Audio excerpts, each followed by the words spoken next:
আমাদের সবগুলো ম্যাচ দেখবেন, একটাও মিস করবেন না এবং কলম্বো ক্যাপসকে সাপোর্ট করবেন। Thank you. বাংলাদেশের 5 জন ক্রিকেটার খেলছেন এবারের লঙ্কা প্রিমিয়ার লিগ বা এলপিএল এ 3 ভিন্ন ভিন্ন দলের হয়ে। বাংলাদেশি দর্শকরা সবাই হয়তো দুটা নয়, কাকে রেখে কাকে সাপোর্ট করবেন তারা, জাফনা গল নাকি কলম্বো, সমর্থন দিবেন কোন দলকে। বাংলাদেশের সমর্থকদের যেন সেই সমস্যা থেকেই বাঁচতে রাস্তা দেখিয়ে দিলেন পেসার হাসান মাহমুদ। লঙ্কায় দাঁড়িয়ে তার বাংলায় মেসেজ কলম্বো ক্যাপসকে সাপোর্ট করার। এবারের এলপিএল ড্রাফট থেকে হাসান মাহমুদকে দলে ভেড়ায় কলম্বো ক্যাপস। শুরু থেকেই দলের সঙ্গে যোগ দেন টাইগার এই পেসার। আর টুর্নামেন্টের এবারের আসরের প্রথম 2 ম্যাচেই দারুণ বোলিং করে হাসান কেড়ে নেন সবার নজর। 2 ম্যাচে হাসানের শিকার 5 উইকেট।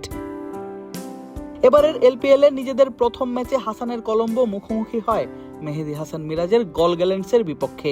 সেই ম্যাচে আগে ব্যাট করে কলম্বো করেছিল 189 রান, তবে দাসুন সানাকার গল সেই রান তাড়া করে ম্যাচটা জিতে নেয় 5 উইকেট হাতে রেখেই।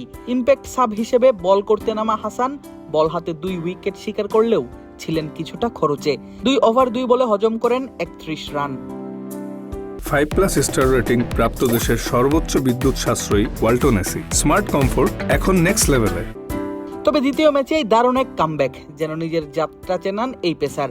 ক্যান্ডি রয়্যালসের বিপক্ষের সেই ম্যাচে আগে ব্যাট করে ক্যান্ডি, সংগ্রহ করে 179, যেখানে বল হাতে হাসান মাহমুদ করেন নিজের কোটার 4 ওভার পুরোটাই। সেই 4 ওভারে 31 রান দিয়ে শিকার করেন 3 গুরুত্বপূর্ণ উইকেট। 4 ওভারের 24 বলের মাঝে হাসান ডট বল আদায় করেন 14 বলেই। পেয়েছেন সেরা ডট বোলারের পুরস্কার গ্রিন গার্ডিয়ান অ্যাওয়ার্ড, জিতেছেন $400 বোনাস। আর দলের হয়ে দুর্দান্ত পারফর্ম করায় শ্রীলঙ্কায় চলছে হাসানের নামে জয় জয়কার। শ্রীলঙ্কার জনপ্রিয় কন্টেন্ট ক্রিয়েটর শেহান মালিক নিজের কন্টেন্টে হাসানকে প্রশংসা করে বলেন, the Bangladeshi tiger is rocking in Sri Lanka. তার সঙ্গে আলাপকালে হাসান জানান, লঙ্কায় নিজের সময়টা বেশ উপভোগ করছেন তিনি। দারুণ লাগছে এবং ছেলেরা অনেক ভালো খেলছে। আমরা আরো কয়েকটা ম্যাচ জয়ের চেষ্টা করব।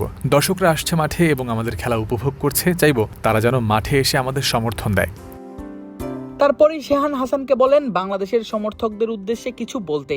হাসান প্রথমে ইংলিশে এবং পরে বাংলায় দর্শকদের আহ্বান জানান তার দল কলম্বো ক্যাপসকে সমর্থন দেওয়ার জন্য। লঙ্কা প্রিমিয়ার লিগ দেখুন এবং আমাদের সমর্থন করুন। আমাদের সবগুলো ম্যাচ দেখবেন, একটাও মিস করবেন না এবং কলম্বো ক্যাপসকে সাপোর্ট করবেন। Thank you. 2 ম্যাচের একটিতে হার এবং একটিতে জয় নিয়ে কলম্বো আছে পয়েন্ট টেবিলের 3য় স্থানে। আগামী 22 জুলাই নিজেদের 3য় ম্যাচে মাঠে নামবে হাসান মাহমুদরা। সেই ম্যাচে তাদের প্রতিপক্ষ তাসকিন সাকিবদের জাফনা কিংস। আদিব আশরাফ, ক্রিক ফ্রেন্জি।